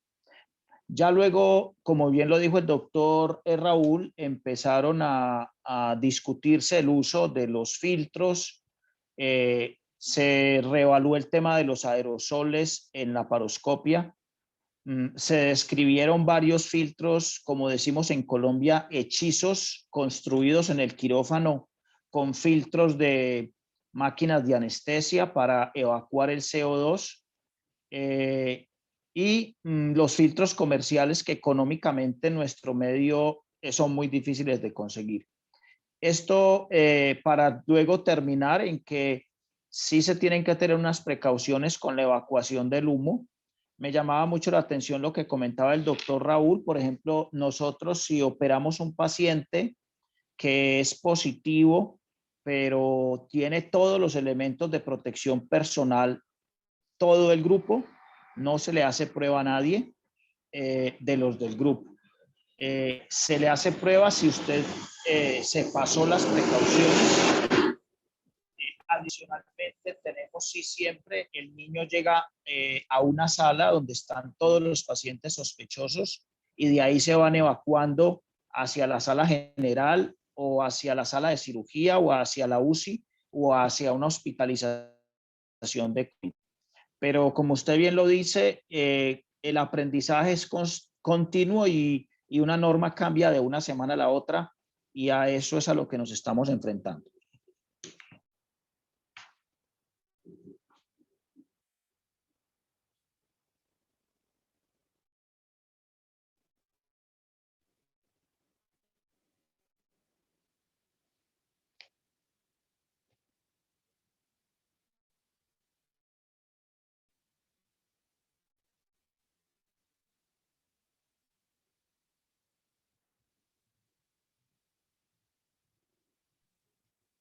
Don Jaramillo, su audio, no lo Ahora escuchamos. sí, me parece que sí, ya me dieron el audio, sí. Sí. A Sí, ver, doctor Jaramillo, Raúl, sí, continuamos. sí. Un Ante su ratito, pregunta, Raúl. dígame. Carlos, si me puede dejar el audio abierto porque siempre tengo ese problema. Ah, Perdón, el micrófono, está abierto, voy a revisar. Sí, no se preocupe. Vamos a ver. ya, para que lo mantengan. Ya, Raúl, sigue, Ujú, sigue. sí, sí, ante su pregunta, pues, ha cambiado, doctor. Conforme han pasado los meses, pues, en resumen diría yo, se ha perdido un poco el miedo, pero no de manera injustificada, sino bien fundamentada, porque hemos ido aprendiendo a través de trabajos de colegas de fuera, a través de nuevos conceptos, hemos ido conociendo más a algo que en un inicio, como lo decía, generó un pánico colectivo, un temor, inclusive a nosotros los médicos, ¿no? Tuvimos que tomar actitudes, pues, que hasta a veces de querer esquivar una cirugía, un contacto, termina el turno y no, mientras veo menos pacientes, menos riesgo de exposición. Eso ha cambiado, ¿no? Gracias a los trabajos de investigación, básicamente. Y ahora ya se ha cambiado todo eso. Pacientes, por ejemplo, dependiendo de la prueba, del resultado de su prueba, esto ya tienen otro tipo de manejo. Entramos en los pacientes que son IgG positivos, ya sin activar protocolo, o sea, entramos de otro modo en el que lo hacíamos a los inicios, ¿no? Hay que entender bien que esto no soy inmunólogo, pero la parte los resultados de IgM, IgG, nos dicen mucho. O sea, es un paciente que ya tiene IgG positivo, básicamente no es que no tenga periodo de infectividad, porque ese paciente IgG positivo puede salir con una prueba molecular positiva posteriormente. Y eso indicaría simplemente de que está en la fase final de la infección, tenía una prueba molecular positiva.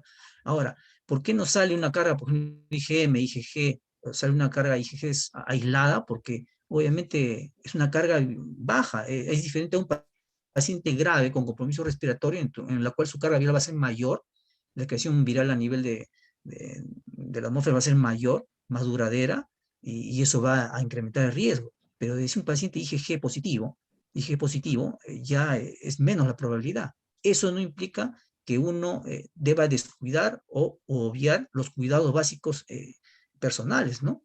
En cuanto a lo que había comentado el EPP personal, mascarilla, las adecuadas, inclusive ahora se usa doble mascarilla, una buena careta y unos lentes, ¿no? Y lavado de manos y un distanciamiento en cuanto a la atención. Ha cambiado bastante en cuanto al manejo inicial. Dentro de sala de operaciones igual. Y eso se ha corroborado conforme pasa el tiempo en cuanto al número de personal de salud infectado que trabaja en sala de operaciones. Con ese cambio de actitud no se han incrementado los casos, no han aparecido casos nuevos en el personal.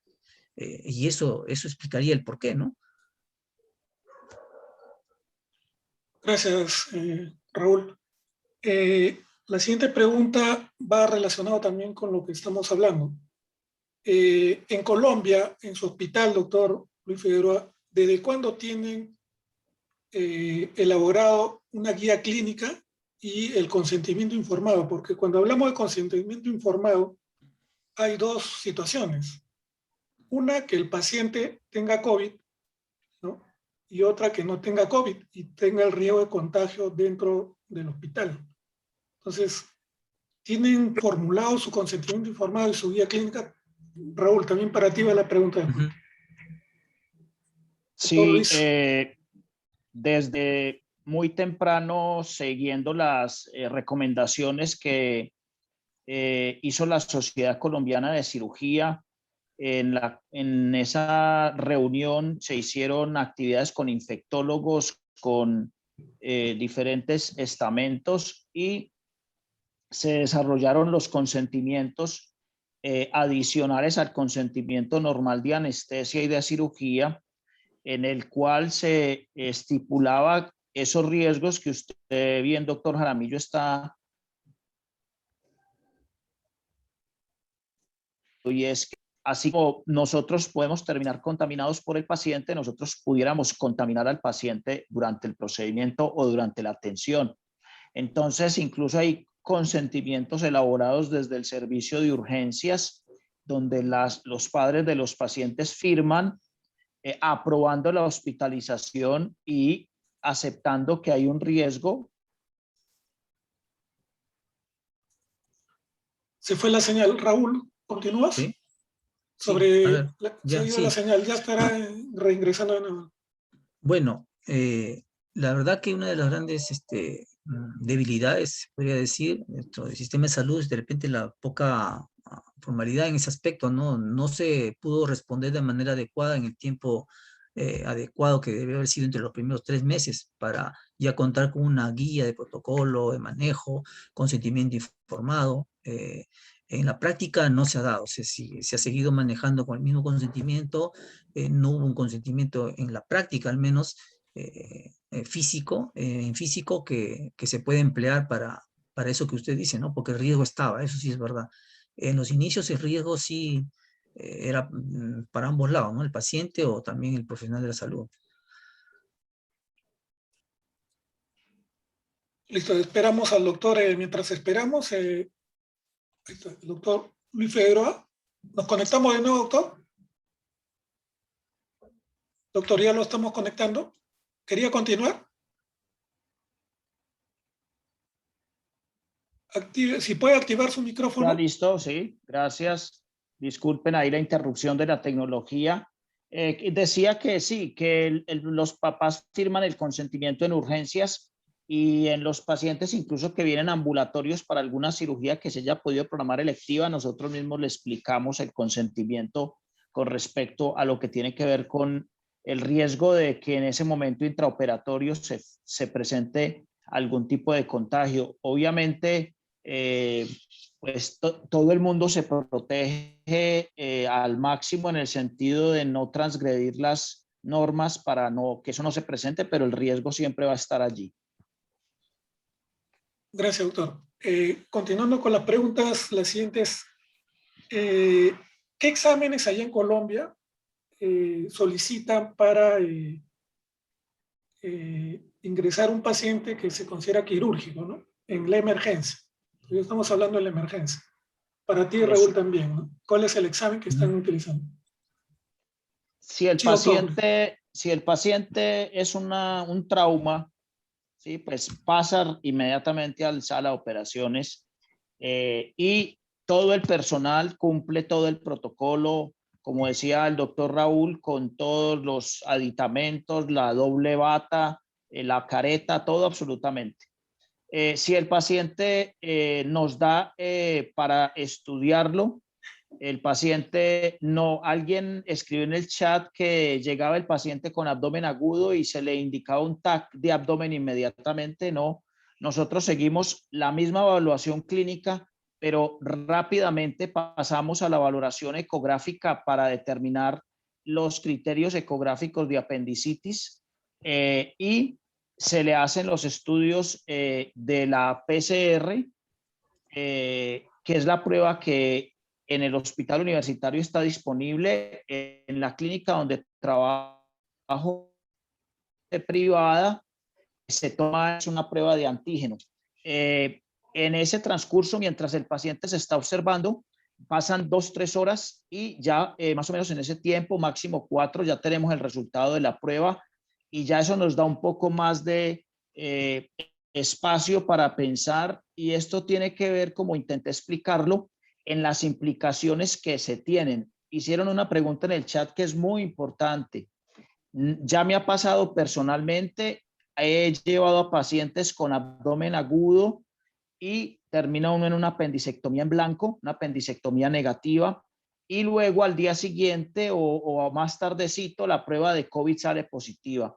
Eso no deja de ser además supremamente grave por las implicaciones de ese posoperatorio tormentoso que muchos de estos pacientes tienen, porque tras de que ya se hizo una apendicectomía que no estaba indicada, el paciente con esto del riesgo del MISC hace unos posoperatorios muy, muy complicados.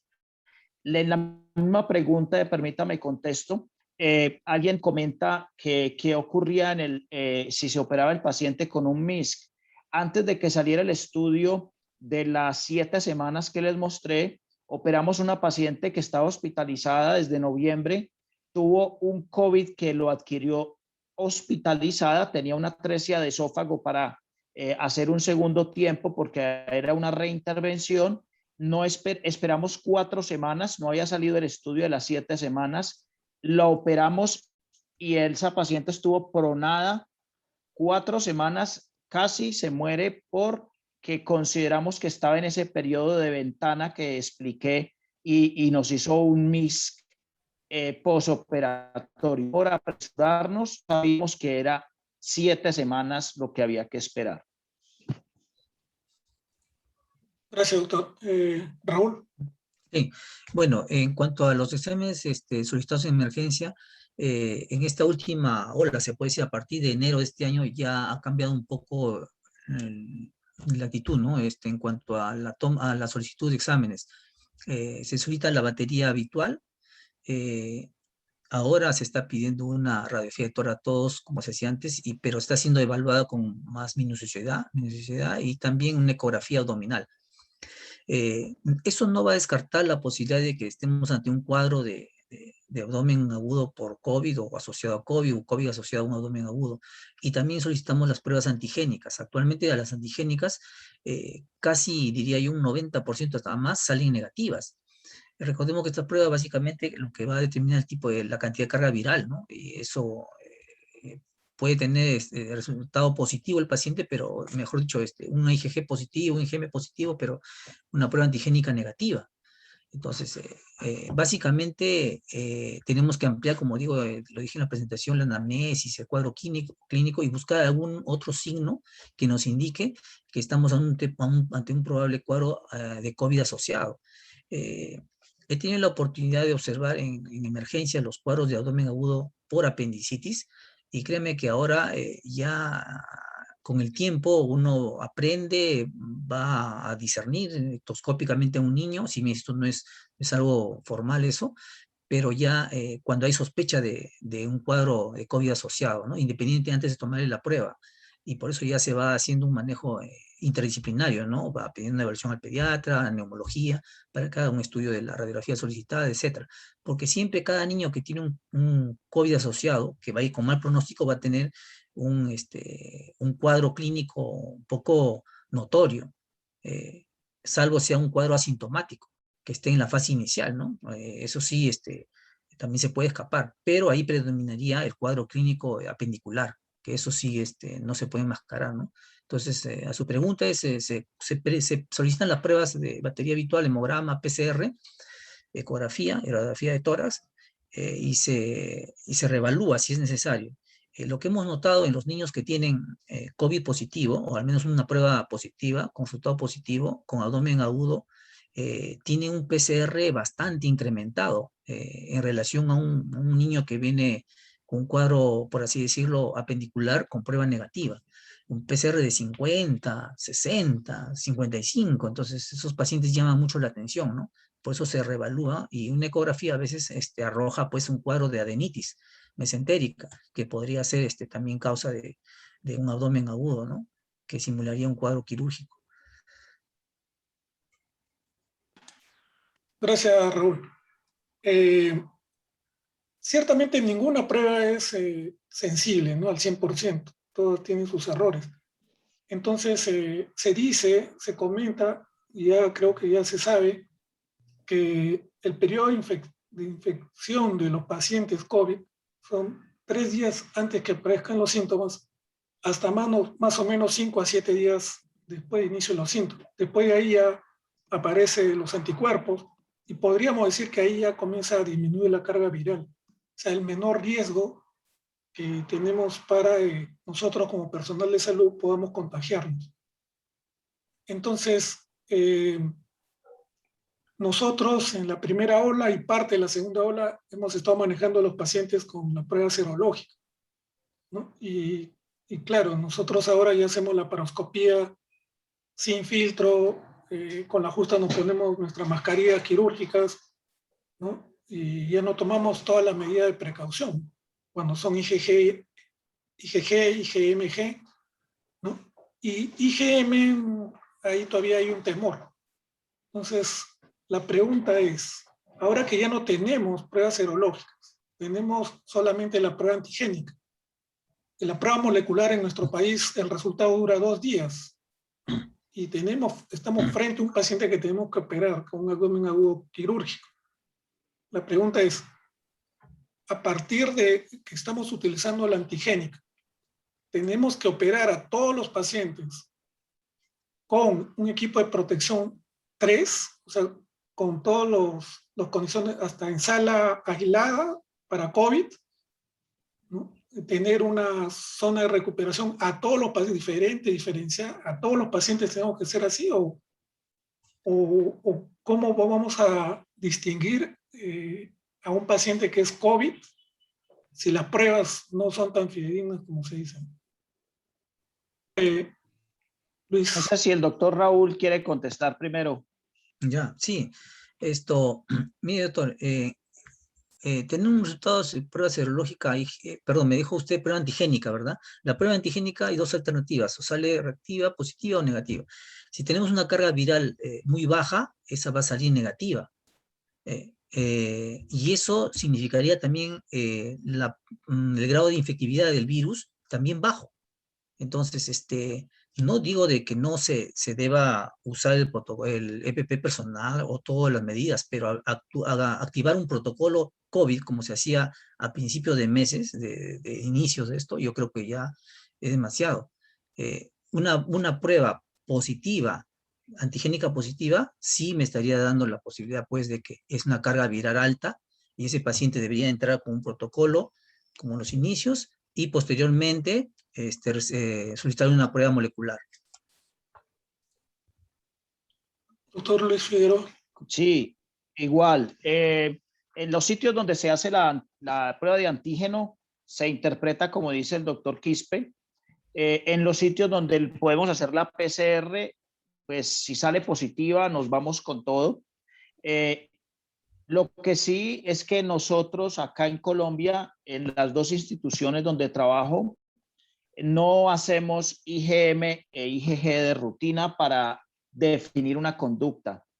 Si el paciente ya se le hizo la PCR o la prueba antigénica, con eso es que trabajamos. La IgM o la IgG la utilizan más que todos los pediatras y los intensivistas cuando se tienen esos casos de síndrome hiperinflamatorio en la UCI y la PCR salió negativa, la prueba de antígeno salió negativa, el paciente tiene IgG positiva, o sea que tuvo COVID y eso le explica el MISC que está haciendo el paciente en ese momento. Entonces, para llegar él, obviamente toman el dímero D y toman todas las otras cosas para el MISC, pero también toman las inmunoglobulinas, pero en ese sentido. Nosotros no entonces definimos conductas con IgM o con IgG. Gracias, doctor. ¿Ha cambiado algo con la vacunación? En Colombia, ahí sí desconozco un poco, doctor Figueroa, si sí, doctor. han vacunado primero a los médicos. ¿Es así? La vacunación tuvo tiene unas fases como en todos los países. El personal médico prácticamente todo ya está vacunado con las 2 dosis. Faltan algunos de pronto con la segunda dosis, pero el personal médico. Y lo que sí han visto en las curvas de contagio del personal médico es que se han reducido los casos. Obviamente también tiene que ver con el aprendizaje que todos tuvimos en el comportamiento, ¿cierto? O sea, al principio es obvio que hubo contagios masivos masivos en clínicas porque no se fueron muy estrictos en no comer al mismo tiempo todos. Los residentes seguían haciendo sus reuniones y entonces con contagios en varios grupos, pero ahora ya la gente cada vez en ese comportamiento del personal se ha aprendido más, y si a eso se le suma la vacunación, sí hay unas curvas que están mostrando que ya hay una disminución en la infección al personal de salud. Raúl, sobre la vacuna. Sí, bueno, yo creo que la vacuna lo que ha generado es un poco de confianza y eso tiene un lado bueno y malo, ¿no? El lado malo es que esa confianza, un buen grupo de personal lo ha llevado fuera del hospital, es decir, tener una baja en la guardia, por así decirlo, en cuanto a su comportamiento en la comunidad. Y sabemos que ya de hace meses la transmisión es comunitaria. Entonces ahí se ha bajado un poco la guardia por exceso de confianza, por el hecho de ya haber sido las vacunas. Todo lo contrario ha pasado dentro de la institución. Dentro de la institución aún se mantienen las medidas de seguridad, teniendo en cuenta eso, pero con la baja de ese miedo inicial, ¿no? Como le digo, ya antes un paciente decían IgG, porque usábamos en esos tiempos IgG, y era estigmatizado, ¿no? Era un paciente a quien nadie le quería evaluar, nadie se quería acercar, nadie se quería exponer, independientemente si iba con casi todo el protocolo encima. Eso ha cambiado ahora, ¿no? Se mantiene todas las medidas básicas ante un paciente IgG, y con la mayor seguridad, por así decirlo, que de alguna manera ha conllevado el hecho de la vacunación, ¿no? Gracias. Doctores, acá en nuestro país, en Lima, el protocolo que tenemos tanto para los pacientes pediátricos como para los pacientes quirúrgicos es una vez que ingresan a hospitalización, se les hace la prueba al paciente y al familiar que va a estar al lado del paciente, sea la madre o el padre o el tutor. Entonces, hay una pregunta acá que dice, ¿todo paciente con abdomen agudo se deben solicitar pruebas para SARS-CoV-2? En el Hospital Universitario del Valle, ya los pediatras, cuando uno baja a ver el paciente con el abdomen, con el dolor abdominal, lo primero que le dicen es, y ya le pedí la prueba. O sea, cuando uno ya está viendo el paciente, ellos ya, porque saben que uno les va a decir, y pídamele la prueba por las dos situaciones que dijimos. Uno, si el paciente es positivo y no tiene apendicitis o no tiene algo quirúrgico, ya eso a mí me ayuda a salir de la confusión, ¿sí? Pero además, si el paciente tiene apendicitis y es positivo, yo estoy ya en el deber de explicarle a los padres que ese posoperatorio puede ser muy tormentoso y que se pueden presentar, como bien lo mostró el doctor Quispe, más riesgo de celulitis, de infecciones de la herida, de abscesos y de muchas más cosas, y de que el paciente vaya al primer día, al segundo día bien, y al tercer día esté en cuidado intensivo y al cuarto día esté pronado. Entonces, esa es la situación. Y porque en verdad, y me pasó en 2, 3 pacientes, me apresuré a operarlos con la clínica y era negativa la apendicitis, para apendicitis, y al día siguiente, a los 2 días, salió la prueba positiva. Entonces, de ahí que tengamos que tener en lo posible, obviamente instituciones que no lo pueden hacer, pero en lo posible tener una prueba antes. Gracias, doctor Figueroa. Sí, sí, doctor. Bueno, actualmente la realidad aún lo exige, ¿no? Exige la prueba con la que se dispone en la institución o en las diferentes instituciones con la que cuente el determinado tipo de prueba, aún se exige, pues, y se debe exigir una prueba, independientemente por el cuadro, inclusive no quirúrgico, ¿no? Por otra especialidad. Actualmente para un manejo en emergencia necesita una prueba para descartar COVID. Ya para terminar, en el caso del abdomen agudo no quirúrgico, el MIS sigue siendo la gran duda, ¿no? Cuando decimos que es quirúrgico un cuadro de patología, valga la redundancia, patología propiamente quirúrgica, y cuando es el MIS.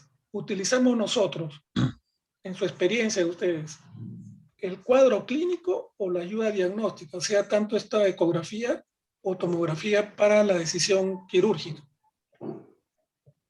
Cuando está muy complejo, doctor, lastimosamente, y todos los que tratamos niños y evitamos en lo posible las tomografías, uno de las preguntas era que qué tomografía se tomaba, si con contraste o con contraste, siempre la tomamos, y si en verdad hemos tenido que tomar más tomografías ahora que antes, porque es que ese caso que les mostré, con líquido libre, con inflamación de las paredes del intestino.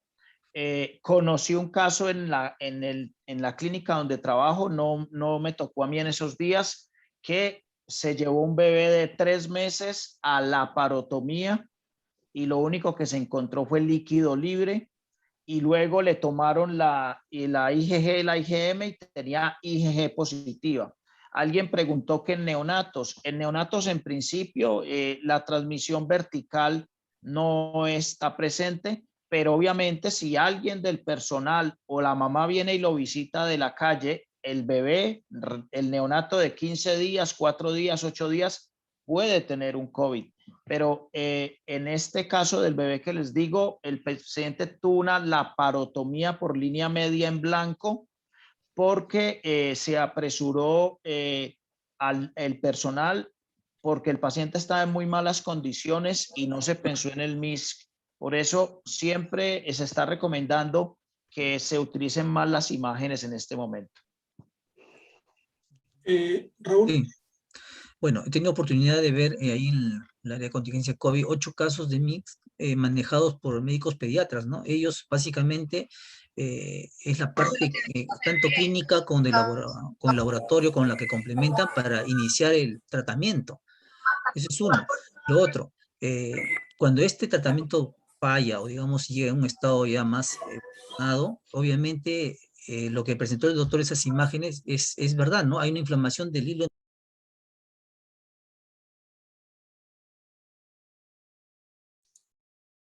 Raúl, Raúl, tu micrófono. Activa tu micrófono, Raúl. Se ha apagado.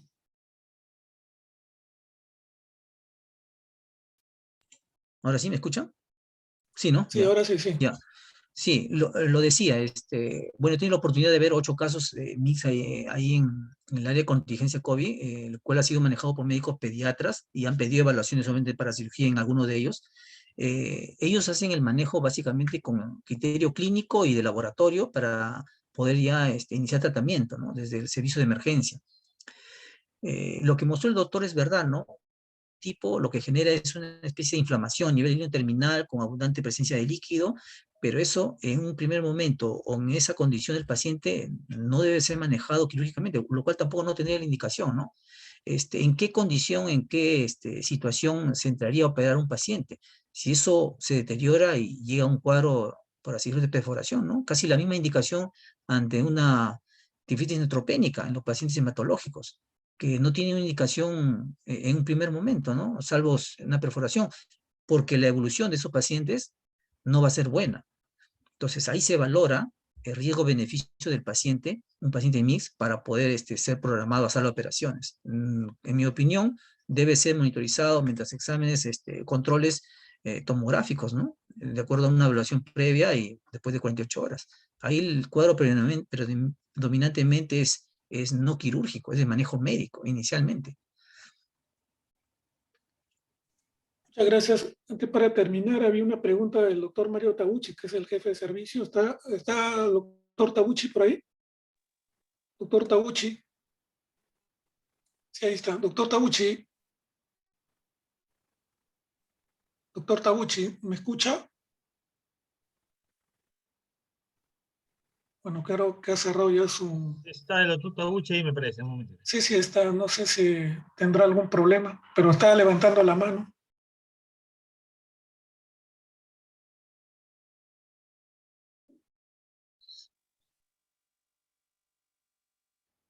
Bueno, entonces creo que ya apagó su micrófono el doctor. Aló, Bueno, aló, ahí aló, ¿me está el escuchan? doctor. Sí, doctor Tabucci. No, usted, buenas noches, doctor Figueroa, doctor Quispe, doctor Jaramillo. Buenas noches a todos los que están, tenemos una buena audiencia. Eh, para empezar, felicitaciones a los ponentes, muy claros sus conceptos. 2 puntos. Uno, no deben de bajar la guardia, porque el que tiene la vacuna, no se confíen. Estarán protegidos en el supuesto caso que tengan anticuerpos y se defiendan, pero si el paciente es positivo y ustedes se contagian, van a llevar la infección a su casa. Y la mayoría de las casas, sus hijos, esposas no están vacunados. Recién se ha empezado la vacunación por los adultos mayores. Entonces, definitivamente no pueden bajar la guardia, porque por ahí he visto preguntas de ese tipo. El otro punto, la paroscopía. Antes que me olvide, el doctor Jaramillo es muy... él no dice nada, pero sin embargo él ha hecho un protocolo de manejo COVID quirúrgico, que todavía estamos esperando que las autoridades lo aprueben, pero muy completo. Entonces yo creo que en algún momento tenemos que aplicarlo. La penicectomía laparoscópica o las laparoscopías en COVID, hay un detalle muy importante. No se confíen en los filtros. ¿Por qué? El filtro lo ponen al trocar principal y es para evacuar en el momento que van a sacar la muestra, o van a sacar el apéndice, o van a sacar la muestra quirúrgica. Y también al finalizar la laparoscopía para evacuar el humo. Y tiene que conectarlo al aspirador para que ese filtro funcione. Pero no se olviden, y todos se olvidan. No sé si ustedes han visto antes de la pandemia, cuando hacen una laparoscopía, los que utilizan anteojos, vemos que al final tenemos gotas de sangre, gotitas, en los anteojos. Igual ahora lo ven ustedes en las caretas faciales de protección, y lo ven en sus anteojos de protección, y tienen partículas de sangre. Y ahora, peor todavía, está demostrado ya que la contaminación es por aerosoles también. Entonces, yo desde el inicio de la pandemia les decía, yo utilizo, y es alguna sugerencia si alguien quiere utilizarlo, 2 o 3 compresas, y le digo a la enfermera cuando inicio la cirugía, compresas quirúrgicas grandes, ábrelas, dóblalas en 4 y las humedece en agua oxigenada. ¿Por qué? No sé si el agua oxigenada servirá o no servirá, eso sí, pero sí como barrera física sí sirve. Yo lo pongo, los engancho en una pinza de campo, algo para que no se estén cayendo, porque generalmente estamos en un poquito lateral izquierdo, ¿no? O sea, izquierdo, para las cirugías, y se paran cayendo. Entonces, las compresas húmedas las pongo en la entrada del trocar. ¿Por qué? Acuérdense que donde hay fuga, y más fuga que al evacuar al final, cuando ponen una pinza, un hook, una Maryland, sacan, cuando ponen las tijeras, cuando sacan, hay fuga en cada trocar, y eso se olvida. Y si ese paciente tiene COVID, está contaminando no solo ustedes, sino toda la sala. ¿Y qué hacen uno cuando va a poner una pinza? Está mirando el trocar está dirigido hacia su faz, hacia la cara y los ojos de ustedes. La mayoría hace eso. Entonces, ¿qué hacemos? Ponemos la compresa, ponemos la punta de la pinza y tapamos y metemos la pinza. Cuando lo retiramos, antes de sacarlo del trocar, ponemos la compresa. Entonces el ayudante está haciendo eso, o uno mismo, o la enfermera instrumentista. De tal manera que ya no sale eso, ese aerosol, ya no vemos las manchas de gotas en la careta facial ni en los anteojos, y igual también el aerosol, entonces por lo menos ya no está dirigido hacia la cara del cirujano, sino hacia la compresa, y ahí se queda la partícula de sangre y se queda por lo menos el aerosol y los gases que está saliendo del abdomen del paciente. Entonces no se olviden que las fugas son en cada movimiento del trocar, en cada movimiento de pinzas. No solo es al final. Y al final, si realmente están pensando en prevenir eso, cuando van a retirar un trocar, pongan la compresa en ese orificio, porque siempre va a salir. Y si las paredes son delgadas o los niños son pequeños, va a salir más fácil CO2. Y cuando sacan del ombligo, igual. pongan la compresa en el momento que retiran la pieza operatoria y en el momento que retiran el trocar, entonces el CO2 residual va a quedar en eso y no, por lo menos no van a enviar aerosoles a toda la sala de operaciones. Solo eso, y aparte felicitarlos y esperemos que sigan produciéndose más reuniones de ese tipo. Gracias, doctor Figueroa, por su ponencia, gracias por su tiempo y brindando su conocimiento. Gracias, Raúl. Has tenido mucha experiencia en esta época y yo creo que eso va a servirnos para todos. Muchas gracias, doctor Tabucchi, Gracias. mucho gusto. Gracias, doctor Tabucchi. Entonces, agradezco al doctor Figueroa por habernos acompañado en esta sesión. Agradezco Doctor también a Raúl. Jaramillo, Sí, doctor Figueroa. hay una anotación final allí en el que pacientes de pronto del MIS pueden terminar en cirugía por el MIS. Sí, doctor. Son cosas indirectas. Por ejemplo, para el drenaje de la ascitis, la instalación de un catéter para evacuarlo, un catéter de hemodiálisis, pero afortunadamente en los niños no es como en los adultos, como ya bien lo dijo el doctor Quispe, que haya algún tipo de isquemia o necrosis o perforación del intestino. No lo he leído en lo que hay publicado. Puede que ya haya algún tipo de necrosis intestinal secundaria a la vasculitis por sí misma, no porque se haya perforado un divertículo o una invaginación, pero pues obviamente es medicina y puede pasar que como en los adultos haya isquemia del intestino por la vasculitis y el paciente termina en una necrosis de intestino que requiera resección. Les quiero agradecer la invitación, estoy a sus órdenes y si alguien requiere algún tipo de información o bibliografía adicional, el doctor Jaramillo tiene mi correo y mi contacto y de verdad les quedo muy agradecidos por la invitación. Muchas gracias, doctor. Doctor Raúl, Jaramillo, muchas gracias sí, también. sí, solo para terminar, mencionar algo, creo que ya es momento de continuar reactivando el hospital, porque es un hospital, sabe, que es de referencia a nivel nacional para nosotros. Ha pasado ya el tiempo, creo yo, necesario, no para volver a la normalidad antigua, pero sí creo que para tomar cambios de conducta, ¿no? Porque nuestra labor es de cirujano, entonces es lo que debemos de hacer. En cuanto a la parte laparoscópica, de quien soy bastante un partidario de la cirugía laparoscópica, ya se han comenzado a hacer, como lo demostré a partir de septiembre, en pacientes, y los grados de colegas que han salido positivos es prácticamente bajísimo.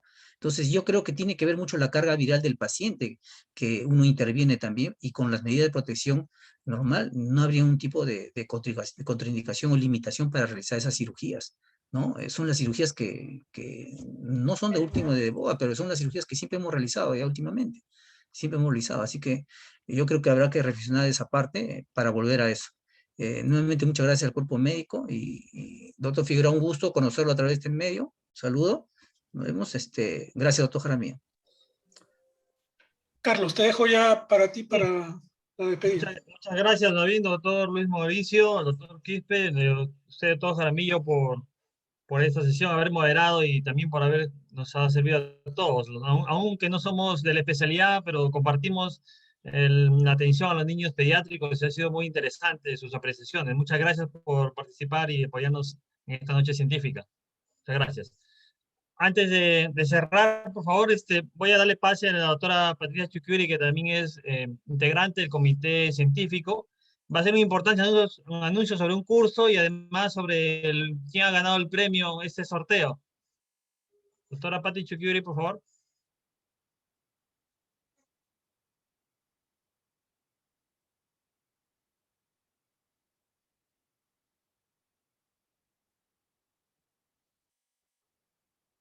Bueno, me parece que tiene problemas con su audio. Bueno, me están pasando acá el ganador. Se ha hecho un sorteo entre todos hemos tenido más de 115 participantes y ha habido un sorteo entre todos los que se han registrado. Se han registrado alrededor de 90 personas llenando el registro para el sorteo. Ha ganado estudiante de medicina Shirley Arrozquipa Rimacel. Y ha ganado una beca para el curso de catéter plano central que se va a realizar. Es un taller que se va a realizar en varias fechas en el mes de junio. Bueno, ahí está la doctora Chuquiuri, si ella es mejor que les explique un poco más sobre eso. Doctora Chuquiuri, puede... Buenas noches, para agradecer a todo el público, especialmente las personas los médicos que nos acompañan de provincia, de Chanchamayo, de Tacna, de Puno, de Trujillo, de Chiclayo. Es un gusto para nosotros como institución tener la participación de todos los médicos, pediatras y cirujanos. El curso se dictará en julio, es acceso venoso por endoguía. Están todos invitados, es un curso taller que va a ser internacional con participación de médicos de Colombia. Muchísimas gracias, nos vemos la próxima sesión. Muchas gracias. Y la doctora ganadora puede mandarnos, por favor, sus datos a través del Messenger para poder decirle cómo recoger su premio. Gracias.